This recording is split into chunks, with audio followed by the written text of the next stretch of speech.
बिस्मिल्लाहिर्रहमानिर्रहीम। अस्सलाम वालेकुम। Welcome back to Hadiya recipe. कैसे हैं मैं तमाम यूट्यूब मेंबर्स? उम्मीद करती हूँ कि सब खैरियत से होंगे। आज मैं आपके साथ आलू गोश्त की मज़ेदार सी रेसिपी शेयर करने आई हूँ। तो चलिए आइए अपना टाइम ज़ाया किए बगैर बनाना स्टार्ट करते हैं। तो बनाने से पहले मेरे चैनल को सब्सक्राइब कर दें और बेल नोटिफिकेशन पर हिट कर दें ताकि आप तक मैं तमाम वीडियोज़ के नोटिफिकेशन पहुँच सकें। यहाँ पर मैंने बीफ का गोश्त ले लिया है 2 किलो। इसकी बोटी मैंने दरमियानी साइज़ की कर ली है, ना बहुत ज़्यादा बड़ी है और ना छोटी है। आप देख सकते हैं इस तरह से। और अब इसको हम गिला लेंगे। गिलाने के लिए मैं प्रेशर कुकर में पहले गोश्त को शामिल कर दूंगी। यहाँ पर मैं गोश्त का जो इस्तेमाल कर रही हूँ वो हड्डी वाला भी है और हड्डी के बगैर भी है। अगर आपके पास टाइम ज़्यादा है तो आप इसको वैसे भी गिला सकते हैं। अब इसमें मैं शामिल करूंगी 3 मीडियम साइज़ की प्याज, जिसको मैंने रफली चॉप कर लिया है। और 2 टेबलस्पून इसमें मैं लहसुन के जवे शामिल करूंगी।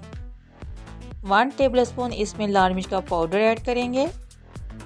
हाफ टेबलस्पून इसमें हल्दी शामिल करेंगे और हस्बे जायका इसमें नमक ऐड करेंगे। और इसमें मैं 1 जग पानी शामिल करूंगी। इसमें इतना पानी शामिल करें कि गोश्त जो है वो गल जाए।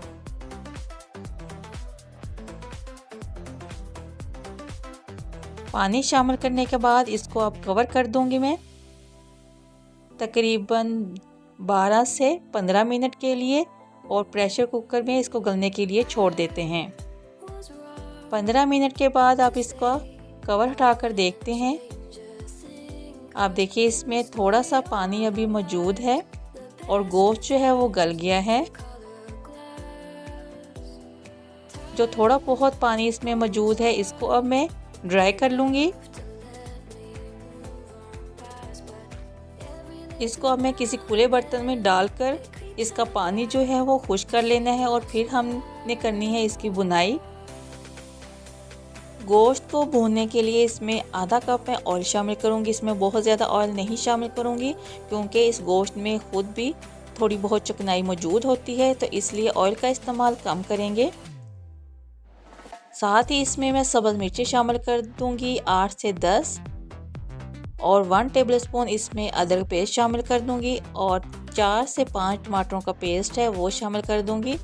ये मैंने टमाटर जो है फ्रीज़ किए हुए थे, इसलिए इस तरह के आपको लग रहे हैं। आप चाहें तो फ्रेश भी इस्तेमाल कर सकते हैं, वो स्लाइस करके आप इसमें डाल लें। अब हमने इसकी भुनाई करनी है और तब तक करनी है कि टमाटरों का पानी भी ड्राई हो जाए और ऑयल भी अलग होना शुरू हो जाए।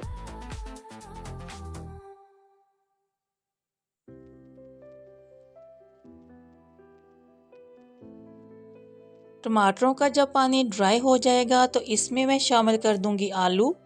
आलू मैंने लिए हैं 3 से 4 अदद। इसको मैंने इस तरह से काट लिया है, वो शामिल कर देते हैं।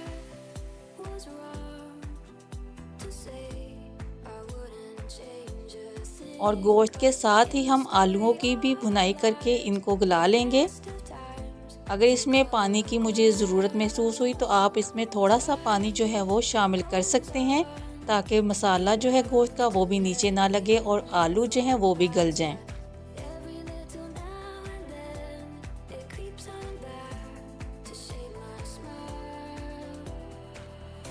अब इसकी तब तक भुनाई करेंगे कि आलू जो हैं वो भी अच्छे से गल जाएं और गोश्त की भी अच्छे से भुनाई हो जाए और मज़ेदार सी खुशबू जो है वो आने लगे।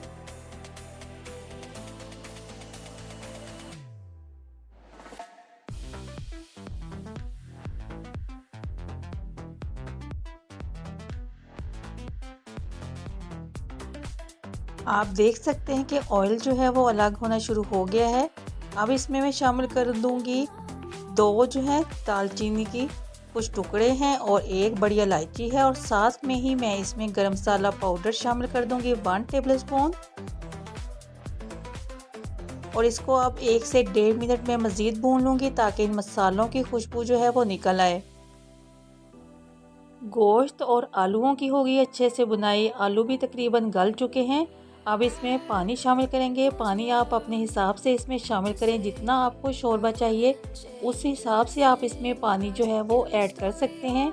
हमारे घर में थोड़ा ज़्यादा इस्तेमाल किया जाता है, पसंद किया जाता है, तो मैं इसमें तकरीबन 1 जग पानी का शामिल कर दूंगी।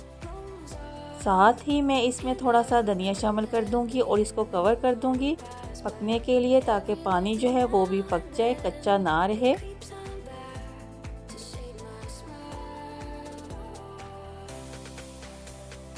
जी तो अब कवर हटाकर देखते हैं, तकरीबन 5 से 6 मिनट हो गए हैं इसको पकते हुए। आप देख सकते हैं कि ऑयल भी बिल्कुल सरफेस के ऊपर आ गया है और ज़बरदस्त सा आलू गोश्त जो है वो बनकर तैयार हो गया है। आप देख सकते हैं कि इसको बनाना बहुत ही आसान है और बहुत ही आसानी के साथ ये थोड़े से वक्त में बन जाता है। आप इसको गरम गरम चपाती के साथ या फिर तंदूर की रोटी के साथ सर्व करें, इंशाल्लाह सबको बहुत ही पसंद आएगा। अगर आपको मेरी आज की वीडियो अच्छी लगी हो तो इसको लाइक कर दें, फ्रेंड और फैमिली के साथ शेयर करना मत भूलिएगा। जो चैनल पर फर्स्ट टाइम आए हैं मेरे चैनल को सब्सक्राइब कर दें और बेल नोटिफिकेशन पर हिट कर दें। फिर मिलते हैं, अपना बहुत सारा ख्याल रखिएगा। अल्लाह हाफिज़।